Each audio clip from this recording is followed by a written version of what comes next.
Yo, what's up mga ka-Park Vlogs? Panibagong araw at panibagong hamon sa buhay na naman. So ngayong araw, gagawa tayo ng custard cake. So, huwag natin patagalin, gawin natin, tara.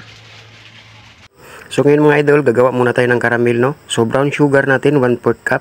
At tunawin lang natin to sa mahinang apoy. Huwag natin tong galawin hanggang sa mag-caramel siya.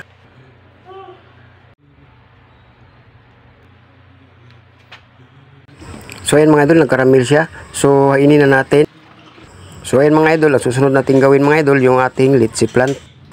So ito po yung ating litchi plant mga idol. Igyug natin 2 pieces, condensed milk 1/4 cup, evap milk half cup, cornstarch half tablespoon. So haluin na natin ng maayos.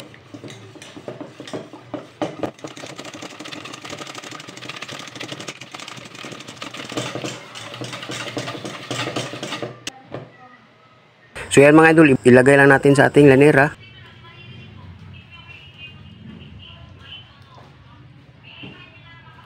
So ayan mga idol, so ang susunod natin gawin mga idol, so gawin natin yung ating chiffon cake. So ito po yung ating chiffon cake mga idol, no. So igyug natin 3 pieces, asukar natin half cup, salt natin 1/4 teaspoon, baking half teaspoon, oil 1/4 cup, tubig half cup. So haluin lang natin to ng maayos.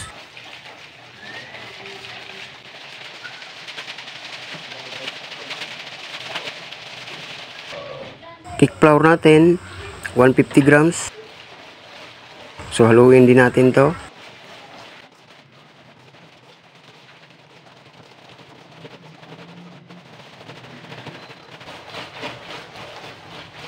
So ayun mga idol, no. So ngayon ang susunod natin gawin mga idol ay yung ating mirang. So ito po yung ating mirang mga idol. So egg white natin 3 pieces din, at ang ating asukal half cup din. So i-mix na natin.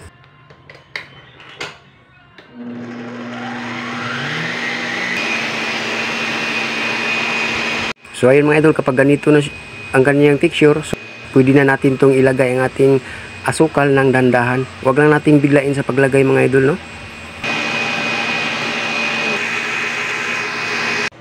Yan mga idol, dapat ganito siya kasmooth. So ngayon, i-combine na natin siya dito sa ating igyug. So ayun mga idol, no. So ngayon, i-mix na natin to ng maayos para hindi siya mag-bubbles.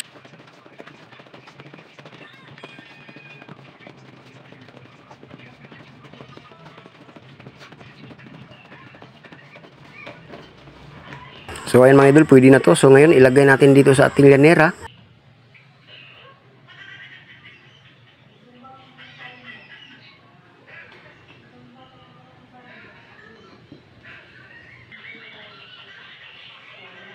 So ayan mga idol, lagyan na natin to ng tubig konti. Ayan, ganyan siya karami. So ngayon isalang na natin to sa oven, ano. Isalang natin sa 150 ang init ng ating oven. Ganyan kalakas ang ating apoy. Ayan mga idol, tingnan natin kung luto na ba. Gagamit tayo ng stick. So ayan, kapag hindi nabasa yung ating stick mga idol, ibig sabihin luto na. So hainin na natin. So ayan mga idol, nahain na natin. So naluto natin siya ng 1 hour and 25 minutes. So ngayon, tanggalin lang natin sa lanyera.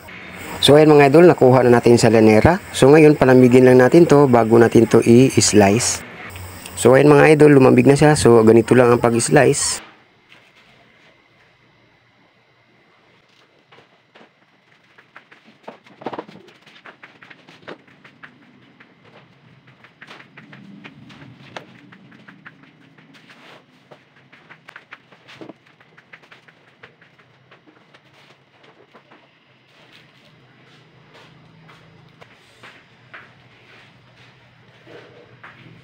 So yan po ang finished product ng ating custard cake mga idol, no.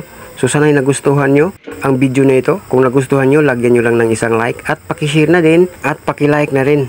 So hanggang dito lang ang video na ito. God bless po sa ating lahat and happy baking.